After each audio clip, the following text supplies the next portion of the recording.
Mastering supplier relationships. Non-compliant suppliers must rectify labor abuses or face the consequences.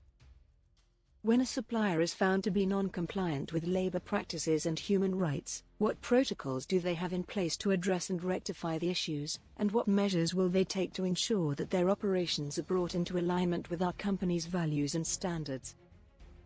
To address the critical issue of non-compliance with labor practices and human rights, our company has established a comprehensive protocol to rectify the situation and ensure alignment with our values and standards.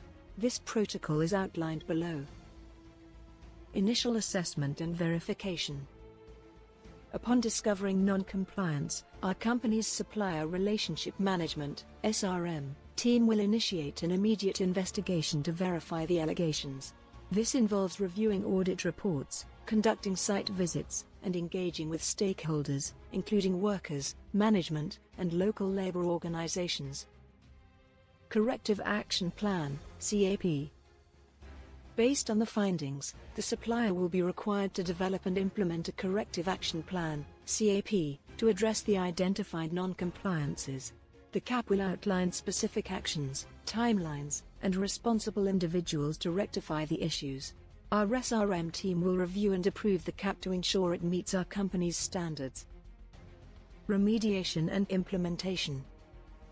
The supplier will be required to implement the approved CAP, which may involve conducting training sessions on labor practices and human rights for all employees and management, implementing new policies and procedures to prevent similar non-compliances, providing compensation or restitution to affected workers, where applicable, strengthening internal audit and monitoring processes to prevent future non-compliances, collaborating with local authorities, NGOs, or other stakeholders to address any systemic issues, ongoing monitoring and verification. Our SRM team will conduct regular audits and site visits to monitor the supplier's progress in implementing the CAP. We will also request regular updates on the supplier's remediation efforts, including reports on the effectiveness of the implemented measures. Escalation and consequences. If the supplier fails to implement the CAP or demonstrate significant progress, our company reserves the right to impose fines or penalties for non-compliance, suspend or terminate the business relationship, collaborate with industry peers, NGOs, or government agencies to address the issue and promote industry-wide change. Support and capacity building.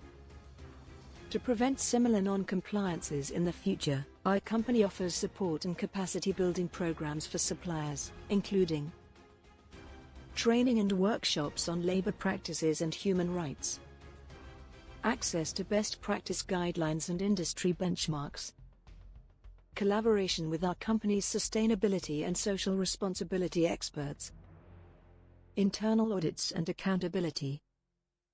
Our company's internal audit team will conduct regular reviews to ensure our SRM team's protocols and procedures are effective in addressing non-compliances. Accountability measures will be taken against our internal stakeholders if they fail to implement the protocols or neglect to report non-compliances. Stakeholder engagement and transparency. Our company will engage with stakeholders, including NGOs, labor organizations, and local communities, to ensure that our protocols and remediation efforts are effective and transparent. We will also disclose instances of non-compliance and our remediation efforts in our sustainability reports and other public disclosures. By implementing this comprehensive protocol, our company demonstrates its commitment to upholding labor practices and human rights in our supply chain, ensuring that our values and standards are respected throughout our operations.